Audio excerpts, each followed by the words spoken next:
Na mwisho wa habari za michezo sasa ni kurejesha katika taarifa nyingine kwamba Kenya inapoteza karibu shilingi bilioni 62 kila mwaka kutokana na magonjwa yanayohusiana na afya akili, huku wanaume 4 wakifariki kwa kujiua kila siku kulingana na takwimu.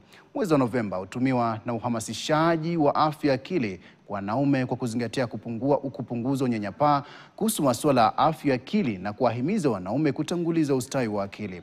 Mwanahabari wetu wa masuala ya afya na sayansi Chebet Birir na maelezo zaidi. Utafiti kutoka shirika la afya ulimwenguni WHO unaonyesha kuwa wanaume mara nyingi huwa na uwezekano mdogo wa kutafuta msaada kwa masuala ya afya ya akili. Pia wana uwezekano mkubwa zaidi wa kufa kwa kujiua kutokana na matarajio ya jamii na unyanyapaa. Nchini Kenya, mwenendo huu unatisha. Kulingana na takwimu kutoka Wizara ya Afya, wanaume 4 hufa kwa kujiua kila siku.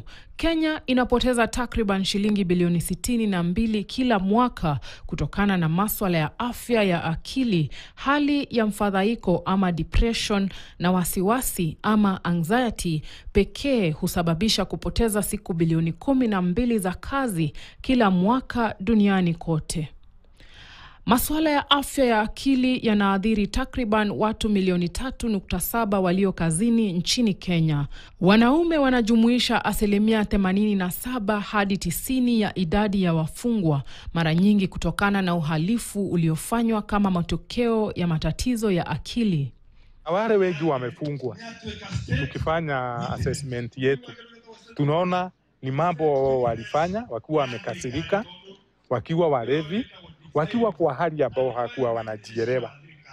Tukiangalia kijinsia, wanaume ndio wameathirika sana kwa kiwango ya 57%, 15%, na wanawake kwa 43%. Wataalamu wa afya ya akili wanasema kuna hitaji kubwa la mifumo ya usaidizi na rasilimali kwa ajili ya wanaume, hasa wale walio katika kundi la umri wa miaka 36 hadi 69 ambao wanaweza kuwa wamebeba majukumu makubwa. Wako chini kwa sababu ya yale majukumu. Kwa hivyo ombi ambalo tuko nalo kwa serikali ni kwamba ikiwa inaweza ikaibua hazina fulani za kuwasaidia kujikimu, basi itakuwa ni sawa sana, ili hao wanaume wasije wakafa mapema kwa sababu mzigo wote wa familia, karo ya shule inawalemea. Wanaume pia wamehimizwa kuwa waangalifu kuhusu matumizi yao ya msimu huu wa sherehe na kutanguliza mahitaji muhimu kama vile karo za shule na gharama za elimu ili kuepusha mfadhaiko wa kifedha. Tunaomba wazee watumie pesa vizuri, waachane na pombe, waachane na mambo mingi, ili tukikuja Januari hatutakuwa na mambo mingi ambayo inatusumbua.